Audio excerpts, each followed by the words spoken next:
नमस्कार दोस्तों, आज मैं लेके आया हूँ स्टैमफर्ड का DM740 AVR। तो आज इसको हम अनबॉक्सिंग करेंगे और देखेंगे इसमें वो क्या-क्या चीज़ें हैं जो हमें सीखनी चाहिए। मैं कोशिश करूँगा जितना हो सके उतना एक छोटा वीडियो बनाया जाए और सिर्फ उसी पॉइंट्स को कवर अप करेंगे, जो पॉइंट्स, जो पिन्स, जो टैब्स जिसमें दिए हुए एवीआर में जो हमको सबसे ज़्यादा यूज़फुल है, सिर्फ उसी टैब्स को, उसी सब्जेक्ट को कवर अप करेंगे। बाकी के नॉन एसेंशियल है जो छोड़ देंगे, नहीं तो क्या हो जाएगा, वीडियो हमारा बहुत बड़ा हो जाएगा। ठीक है, चलिए अनबॉक्सिंग से शुरू करते हैं। सबसे पहला आता है स्टैमफर्ड का बॉक्स, कमिंस का बॉक्स जिसमें ये एवीआर आता है। तो इसके ऊपर आप देख सकते हो कमिंस का बैजिंग है। ओके, कमिंस स्टैमफर्ड दोनों एक ही कंपनी है, तो एक्चुअली कमिंस पेरेंट कंपनी है स्टैमफर्ड की, तो उसी का बैजिंग आएगा। ये बैजिंग है। उसके बाद ये स्टिकर है। ओके, स्टिकर है, यहाँ पे आप देख सकते हो उसका पार्ट कोड नंबर है। ओके, पार्ट कोड नंबर बहुत इंपॉर्टेंट है। अगर आपको ये आइटम अगर आपको परचेज़ करना है तो ये पार्ट कोड का आपका ज़रूरत पड़ेगा। ठीक है, उसके बाद ये रहा उसका मॉडल नंबर। ये देखिए यहाँ पे लिखा है DM740। ओके, ये मॉडल नंबर हो गया। इसके बाद ये प्राइस हो गया और ये मंथ ऑफ मैन्युफैक्चरिंग। ये एक ब्रीफ सा एक नेम प्लेट है उसका, जो स्टिकर है। ओके, और कुछ इस तरह से आता है बॉक्सिंग में। ये देखिए ऐसा बॉक्स आएगा। ओके, अभी इसको हम ओपन करके देखते हैं। तो ये मैंने पहले ही ओपन करके रखा हुआ था। ठीक है, इसमें बॉक्स को रखते हैं साइड में। ये देखिए ये पैकेट आएगा, इस पैकेट में आपका एवीआर रहेगा। ठीक है, यहाँ पे लिखा हुआ है, देखिए जेन्युइन पार्ट्स, जेन्युइन पार्ट लिखा हुआ है। इसको अभी ओपन करते हैं। तो उसके साथ में कुछ चीज़ें और भी हैं एवीआर के साथ में। ओके, तो ये रहा हमारा मेन यूनिट, ये हमारा मेन यूनिट है। उसके बाद आएगा आपका ये स्टिकर।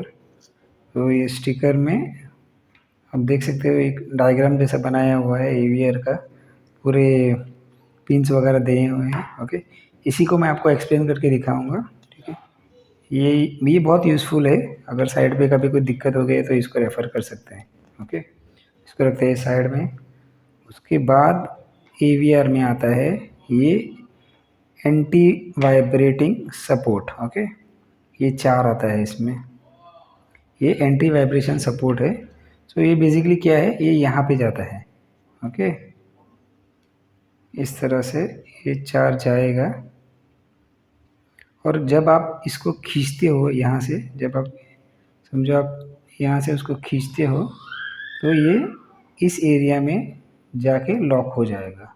देखिए ये यहाँ पे लॉक हो जाएगा। ये जो है ये हिस्सा आपका ऑल्टरनेटर का पैनल में आ जाएगा, ये यहाँ पे लॉक हो जाएगा और ये पूरा बाहर रह जाएगा। इसमें क्या होगा, आपका एवीआर अगर वाइब्रेट भी हुआ तो आपका एवीआर का इलेक्ट्रॉनिक पार्ट्स को ये डैमेज होने से बचाएगा, वाइब्रेशन से डैमेज होने से बचाएगा। ठीक है, तो इसको अभी फ़िलहाल के लिए रखते हैं साइड में। उसके बाद और एक इंटरेस्टिंग चीज़ है, ये देखिए ये छोटा सा एक टेस्टर जैसा आता है। ओके, इसका एक निब है, ये देखिए छोटा सा निब जैसा है। ओके, ये इसका यूज़ मैं आपको बाद में करके दिखाऊंगा। ठीक है, तो फिलहाल इसको भी रखते हैं साइड में। तो अभी आते हैं मेन हमारा एवीआर पे। ओके, तो इसको मैं थोड़ा सा जूम कर लेता हूँ ताकि आपको अच्छे से दिखाई दे। ओके, तो ये है हमारा पूरा एवीआर। इस पे यहाँ पे लिखा हुआ है, देखिए DM740, ये मॉडल नंबर है। स्टैमफर्ड की बैजिंग दी हुई है यहाँ पे। ओके, उनका लोगो है और इस तरफ से कुछ पॉट्स है। ओके, ये जो ब्लू आपको दिख रहा है ये पॉट्स है, उसका बहुत सारा वर्किंग एप्लीकेशंस रहते हैं, इसके लिए यहाँ पे दिए हुए हैं। ओके, और उसके बाद यहाँ पे देखिए, यहाँ पे उसकी कुछ पिन्स हैं, ये सारे पिन्स हैं। इसमें बहुत सारे कंपोनेंट है और बहुत सारे पिन्स हैं, लेकिन जो पिन्स हमको मैक्सिमम यूज़ होगी उसी पिन के ऊपर हम डिस्कशन करेंगे, ठीक है। तो सबसे पहले मैं आपको दिखाना चाहता हूँ, ये देखिए ये फ्यूज़ है। यहाँ पे अंदर इसके ये ब्लैक कलर के इसके अंदर, मैं जूम करके दिखाता हूँ आपको, ये देखिए इसके अंदर है फ्यूज़। हमारा ग्लास फ्यूज़ है, 6 एम्स का ग्लास फ्यूज़ रहेगा।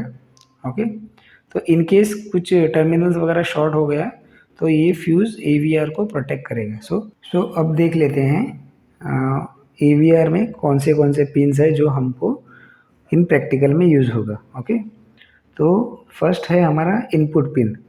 ये रहा इनपुट पिन हमारा, pin number 7, pin number 8। Okay, इसके करस्पॉन्डिंग यहाँ पे मार्किंग किया हुआ है 7 और 8। सो ये दो जो पिन है ये हमारा इनपुट के पिन्स है, और इसमें से जो कनेक्शन वायर का जाएगा वो जाएगा आपका ऑल्टरनेटर के मेन टर्मिनल बोर्ड के हाफ वाइंडिंग में। ओके, तो हाफ वाइंडिंग से यहाँ पे फेस टू फेस 2 वायर आएगा, और इस वायर के बीच में फेस टू फेस वोल्टेज जो है वो आपका रहना चाहिए 180 वोल्ट से लेके 260 वोल्ट के बीच में। सो मेन टर्मिनल क्या है, हाफ वाइंडिंग टर्मिनल क्या है, वहाँ से कितने वोल्टेज आती है, क्यों 414 मेन वोल्टेज पे आती है, मेन टर्मिनल में आती है, और 220 आपके इस हाफ वाइंडिंग में आती है, इसके लिए मैंने पूरा वीडियो बनाया हुआ है। आप चाहिए तो मैं यहाँ पे लिंक दे दूँगा, आप चाहिए तो वहाँ से देख लीजिए। सो मेन पॉइंट ये है कि स्टैमफर्ड का हर एवीआर हाफ वाइंडिंग वोल्टेज के थ्रू ही चलता है। ऑलमोस्ट 90% जो मॉडल्स हैं वो हाफ वाइंडिंग के ऊपर ही चलते हैं, उनके इनपुट वोल्टेज हाफ वाइंडिंग से ही आते हैं। तो अगर आपको उसके बारे में कुछ भी जानना है तो मेरे पहले की वीडियो देख लीजिए, आपके डाउट क्लियर हो जाएंगे। सो 7 और 8 is your operating voltage for AVR. उसके बाद आता है एवीआर का आउटपुट। सो आउटपुट के लिए हमको है पिन नंबर F1 और पिन नंबर F2। सो यहाँ से आपका आउटपुट जाएगा, आउटपुट का 2 वायर जाएगा, और वो 2 वायर जाके कनेक्ट होगा आपका एक्साइटर फील्ड से। ओके, तो अभी हमारे 4 पिन्स क्लियर हो गए। सो आपका इनपुट पिन है एवीआर का 7 और 8, और आपका आउटपुट पिन है F1 और F2। ओके, तो ये लाइन क्लियर हो गया। ये R1 R2 का मैं आपको बोलता हूँ एग्जैक्टली कि ये क्या चीज़ है। तो पहले ये देख लेंगे कि भाई इनपुट और ये दो आउटपुट। ओके, अब बढ़ते हैं उसके पोर्ट्स की तरफ। सो हमारे ये 4 पोर्ट्स हैं, और ये जो ट्वीज़र मैं आपको बोल रहा था, ये देखिए जो मैंने निकाला है, ये ट्वीज़र से क्या होगा, ये आप ये वाइट सेक्शन में इसको डाल के you can twist it. Okay, ये ट्विस्ट करके ये सेट करने के लिए ये ट्वीज़र देते हैं एवीआर में। ओके, तो अब देख लेते हैं ये 4 पोर्ट्स का क्या काम है। ओके, तो फर्स्ट हमारा है वोल्टेज एडजस्टमेंट पोर्ट। ये देखिए यहाँ पे लिखा हुआ है वोल्टेज एडजस्टमेंट पॉइंट। ये सेम जो लिखावट है ना, ये एवीआर के साइड में भी रहता है। देखिए वोल्टेज पोर्ट, यहाँ पे भी स्टेबिलिटी है, यूएफआरओ है। तो फर्स्ट देख लेते हैं वोल्टेज एडजस्टमेंट पॉइंट। तो इस पोर्ट में क्या होता है, आपका अगर आपका समझो 50 हर्ट्ज का जनरेटर है, तो ऑब्वियसली उसका जो आउटपुट है, आउटपुट वोल्टेज जो रहेगा उसका वो 400 से लेके 480 के आसपास रहेगा। ठीक है, तो अगर आपको वोल्टेज सेट करना है, आपका डिजायर्ड वोल्टेज नहीं आ रहा है टर्मिनल ब्लॉक पे, तो अगर आपको 20-30 वोल्टेज सेट करना है तो you have to use voltage adjustment port. इसमें क्या होता है, इसमें बहुत वेरिएशन नहीं आएगा, आप मैक्सिमम 20 या 25 वोल्ट तक उसको सेट कर सकते हो, इसके ऊपर नहीं होगा। अब थोड़ा सा पीछे चलते हैं, पीछे चल के ये हमारा R1 और R2 पोर्ट है। ओके, इसका और इसका एक डायरेक्ट रिलेशनशिप है। ठीक है, तो क्या होगा अगर आपका ऑल्टरनेटर प्रॉपर्टी की एक कोने में इंस्टॉल किया हुआ है और उसका जो कंट्रोल रूम है वो कहीं और है, तो इन दैट केस आपको यूज़ करना है ये 2 टर्मिनल्स R1 और R2। इसके अक्रॉस एक पोर्ट लगेगा, वेरिएबल रजिस्टर जो पोर्ट रहता है वो लगेगा, वो जाएगा ऑल द वे आपका कंट्रोल पैनल में, जहाँ पे आपका कंट्रोल रूम है वहाँ पे, और उसकी वायर आके कनेक्ट होगी R1 और R2 से। सो आप बाद में इस पोर्ट की मदद से रिमोटली वोल्टेज एडजस्ट कर सकते हो। सो पिन R1 और R2 का यही यूज़ है कि you can use it remotely, ठीक है। तो नेक्स्ट बात करते हैं वोल्टेज स्टेबलाइजिंग पोर्ट का, ओके। तो ये कब यूज़ होता है, जब समझो आपका फ्लक्चुएटिंग लोड है जिसके कारण आपका ऑल्टरनेटर का आउटपुट अनस्टेबल है, मतलब जैसे लोड ऊपर नीचे होता है आपका आउटपुट वोल्टेज भी ऊपर नीचे होगा, ठीक है। तो उस सिनेरियो में क्या होगा, आपका जो टर्मिनल वोल्टेज है वो आपको कांस्टेंट नहीं मिलेगा। उस टाइम पे आपको ये स्टेबिलिटी पोर्ट यूज़ करना होगा। ये टैब यूज़ करने से एवीआर का जो रिस्पॉन्स है वो स्लो हो जाएगा, जिसकी वजह से आपका जो अनबैलेंस वोल्टेज जो आपको आ रहा है, फ्लक्चुएटिंग वोल्टेज जो आपका आ रहा है, वो बहुत हद तक कंट्रोल में आ जाएगा। तो अब देखते हैं नेक्स्ट हमारा पोर्ट यूएफआरओ, ओके। जब भी हम हमारा इंजन का आरपीएम हमारे डिज़ायर्ड वैल्यू पे सेट करते हैं, समझो फॉर एग्जांपल हमने उसको सेट किया 50 हर्ट्ज़ पे, और समझो अगर हमको 50 हर्ट्ज़ नहीं मिल रहा है, 48 हर्ट्ज़ नहीं तो 47 हर्ट्ज़ मिल रहा है, ओके। इंजन ट्यूनिंग पे भी हमको 48 हर्ट्ज़ मिल रहा है, तो उस टाइम क्या होगा, ये अंडर फ्रीक्वेंसी रोल ऑफ, इसका फुल फॉर्म है अंडर फ्रीक्वेंसी रोल ऑफ। तो ये क्या करेगा, एवीआर इसको सेंस करके ये जो एलईडी है, यहाँ पे आप देख सकते हो ये जो एलईडी है, ये एलईडी ग्लो करेगी।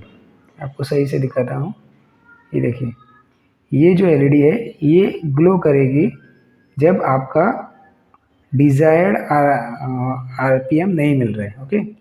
उस टाइम पे क्या करना है, उस टाइम पे यूएफआरओ यूज़ करके उसको सेट करना है ताकि ये एलईडी ऑफ हो जाए। ये एलईडी ऑन मतलब आपका आरपीएम डिज़ायर्ड आरपीएम नहीं मिल रहा है, मतलब आपका डिज़ायर्ड फ्रीक्वेंसी आपको अचीव नहीं हो रही है। सो अगर समझो 48 हर्ट्ज़ है, आपको 50 करना है, तो आप यूएफआरओ को यूज़ करिए और उसको सेट करिए, तब तक सेट करिए जब तक ये एलईडी आपकी स्टॉप ना हो जाए, ठीक है। तो यूएफआरओ हमारा क्लियर हो गया। तो लास्ट अभी आते हैं टैब पे ओवर एक्साइटेशन और हमारा डिप स्विच सेटिंग पे, ठीक है। ये आप स्विच देख रहे हो, ये इसको एक्चुअली आपको ऐसा कर सकते हो कि ऑन ऑफ है, देखिए ये स्विच का जैसे काम करे, इसको कहते हैं डिप स्विच और ये है ओवर एक्साइटेशन। तो 99% केसेस में ये दो जो सेटिंग है, जो फैक्ट्री सेटिंग जो करके आती हैं, तो इसको कभी छेड़ना नहीं है, ओके। जो मोस्ट यूज़फुल है हमारे टैब्स वो है यूएफआरओ पोर्ट, वोल्टेज स्टेबिलिटी पोर्ट और वोल्टेज एडजस्टमेंट पोर्ट। अगर समझो हमारा आरपीएम कुछ ऊपर नीचे है तो ये एलईडी ग्लो करेगी, ओके। उसके बाद आते हैं यहाँ पे हमारा ये R1 R2 बहुत रेयरली यूज़ होता है। मेन हमारा है 7 और 8। ये यहाँ पे इनपुट वोल्टेज हमारा 2 वायर हमको देना है जो हाफ वाइंडिंग से आएगा, और F1 F2 जो हमारा आउटपुट है जो एक्साइटर फील्ड को आएगा। सो अब आते हैं असल मुद्दे पे। सो ये जो मॉडल है DM740, ये कौन से रेंज के ऑल्टरनेटर्स में यूज़ होता है, ओके। सो स्टैमफर्ड ने इसको इंट्रोड्यूस करने के बाद जो रेंज सिलेक्ट किया है फ़िलहाल तक की, वो है 125 kVA से लेके 200 kVA के बीच में। सो अभी जो नई मशीन्स आ रही हैं, सो उसमें सब में आपको 125 kVA से लेके 200 kVA तक में आपको DM740 दिखेगा, ठीक है। ये हार्ड एंड फास्ट रूल नहीं है कि यही एवीआर आप यूज़ करोगे, यानी स्टैमफर्ड यही एवीआर यूज़ करेगा, ये हार्ड एंड फास्ट नहीं है। लेकिन अभी लास्ट 1 साल में हम ये देख रहे हैं कि 125 kVA से लेके 200 kVA तक स्टैमफर्ड ये एवीआर यूज़ कर रहा है। सेकेंड आते हैं इसका कॉस्ट पे, ओके। अगर आप ये OEM से लेते हैं या ऑथराइज सर्विस सेंटर से लेते हैं तो इसका प्राइस तकरीबन 10 से 10,000 से लेके 12,000 के बीच में आपको मिल जाएगा, ठीक है। और मैं आपको ये सजेस्ट करता हूँ कि कभी भी आप कुछ भी स्पेयर लो, ये OEM से ही लीजिए या सर्विस सेंटर से लीजिए। और आप ओपन मार्केट में ये स्पेयर लोगे, ये सेकेंड कॉपी या थर्ड कॉपी आपको मिल जाएगा इस स्पेयर का, आपका ऑल्टरनेटर माल फंक्शन करेगा, आप बोलोगे स्टैमफोर्ड कंपनी का बकवास एवीआर है। वीडियो यहाँ तक देखने के लिए thank you very much, have a good day.